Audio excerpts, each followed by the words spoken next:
உழைப்பால் உச்ச நீதிமன்றத்திற்கு நீதிபதியான தமிழர். கொலிஜியத்தின் பரிந்துரையை ஏற்று மத்திய சட்ட அமைச்சகம் 2024ஆம் ஆண்டு ஜூலை மாதம் 16ஆம் தேதி உச்ச நீதிமன்றத்தின் நீதிபதியாக ஆர் மகாதேவன் அவர்களை நியமித்தது குறிப்பிடத்தக்கது. ஆர் மகாதேவன் அவர்கள் 1963ஆம் ஆண்டு ஜூன் மாதம் 1ஆம் தேதி சென்னையில் பிறந்தார். சென்னை சட்டக்கல்லூரியில் சட்டம் படித்தவர். 1989ஆம் ஆண்டு பார் கவுன்சிலில் தன்னை வழக்கறிஞராக பதிவு செய்து கொண்டார். இவர் 25 ஆண்டுகளாக சிவில் வழக்குகள், கிரிமினல் வழக்குகள், மறைமுக வரிகள், சுங்கத்துறை மற்றும் மத்திய காவல்துறை வழக்குகளில் நிபுணத்துவம் பெற்றவராக திகழ்ந்தார். இவர் 1996ஆம் ஆண்டு முதல் 2001ஆம் ஆண்டு வரை அரசு வழக்கறிஞராக பணிபுரிந்து உள்ளார் என்பது குறிப்பிடத்தக்கது.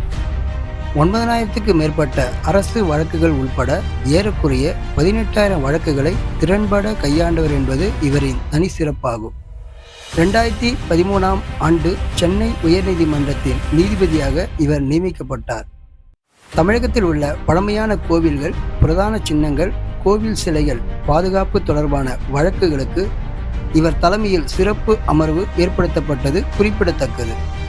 இந்த அமர்வு இது சம்பந்தமான பல வழக்குகளை விசாரித்து அறநிலைத்துறைக்கும் தமிழக அரசுக்கும் 75 உத்தரவுகளை பிறப்பித்தார்கள் என்பது குறிப்பிடத்தக்கது.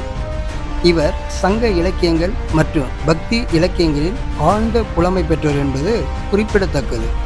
தன்னுடைய இந்த உயர்வுக்கு தனது தகப்பனாரான மா அரங்கநாதன் அவர்களின் வழிகாட்டுதல் தான் மிக மிக முக்கிய காரணம் என்பதை இவர் நினைவு கூர்ந்தார் என்பது குறிப்பிடத்தக்கது.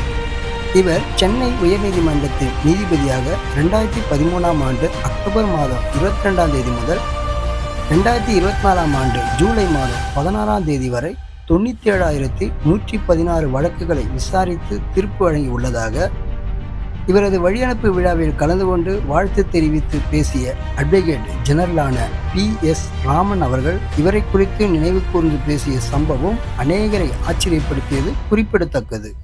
2024ஆம் ஆண்டு ஜூலை மாதம் 18ஆம் தேதி அன்று உச்சநீதிமன்றத்தின் நீதிபதியாக ஆர் மகாதேவன் அவர்களுக்கு இந்திய உச்சநீதிமன்றத்தின் தலைமை நீதிபதியாக இருந்த TY சந்திரசூட் அவர்கள் பதவி பிரமாணம் செய்து வைத்தார் என்பது குறிப்பிடத்தக்கது.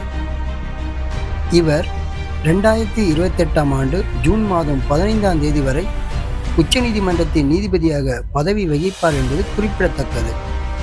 ஓராண்டு அனுபவம் உள்ள வழக்கறிஞர்களாக இருந்தாலும் சரி, மூத்த வழக்கறிஞர்களாக இருந்தாலும் சரி, அனைவரையும் ஒரே மாதிரியாக தான் பார்ப்பேன் என்றும், என்னோடு பணி செய்த நீதிபதிகள், வழக்கறிஞர்களின் ஒத்துழைப்பு மற்றும் அன்பும் ஆதரவும் தான் தன்னை இந்த நிலைக்கு உயர்த்தி உள்ளது என்றும், நீதிபதி பொறுப்பை பதவி என்று பார்க்காமல் அது தனக்கு வழங்கப்பட்ட பணியாக கருதி வேலை செய்வேன் என்றும், என் மீது உள்ள நம்பிக்கையில் என்னை உச்சநீதிமன்றத்தின் நீதிபதியாக நியமித்து பரிந்துரை செய்த உச்சநீதிமன்றத்தின் தலைமை நீதிபதியின் தலைமையில் இயங்கும் கொலிஜியத்தில் உள்ள அனைத்து நீதிபதிகளுக்கும் தன்னுடைய வணக்கத்தையும் நன்றியையும் தெரிவித்துக் கொள்வதாகவும் உச்சநீதிமன்றத்தின் நீதிபதியாக நியமிக்கப்பட்ட ஆர் மகாதேவன் அவர்கள் நன்றி கூறி பேசினார் என்பது குறிப்பிடத்தக்கது. ஆர் மகாதேவன் அவர்கள் தமிழ்நாட்டில் பிறந்த பிற்படுத்தப்பட்ட சமுதாயத்தை சார்ந்தவர் என்றும், பிற்படுத்தப்பட்ட சமூகத்திற்கு உச்சநீதிமன்றத்தில் பிரதிநிதித்துவம் அளிக்கும் வகையில் ஆர் மகாதேவன் அவர்களை பரிந்துரை செய்து உள்ளதாகவும், ஆர் மகாதேவன் அவர்களின் நியமனம் உச்சநீதிமன்றத்தின் பன்முகத்தன்மையை பிரதிபலிப்பதாக இருக்கும் என்று கொலிஜியம் அமைப்பு விளக்கம் அளித்திருந்தது குறிப்பிடத்தக்கது. சென்னை உயர்நீதிமன்றத்தின் நீதிபதியாக மிகவும் சிறப்புடன் பணியாற்றிய ஆர் மகாதேவன் அவர்கள் உச்சநீதிமன்றத்தின் நீதிபதியாகவும் சிறப்புடன் பணியாற்ற எங்களது லா வேர்ல்ட் சட்ட விழிப்புணர்வு செய்தி சேனல் குழுவின் சார்பாக வாழ்த்துகிறோம். உங்களது மக்கள் சேவை பணியை இருகரங்கூப்பி பொதுமக்கள் சார்பாக வரவேற்கிறோம். பொதுமக்களின் சட்ட நலன் கருதி வெளியிடுவோர் லா வேர்ல்ட் தமிழ் சட்ட விழிப்புணர்வு செய்தி சேனல்.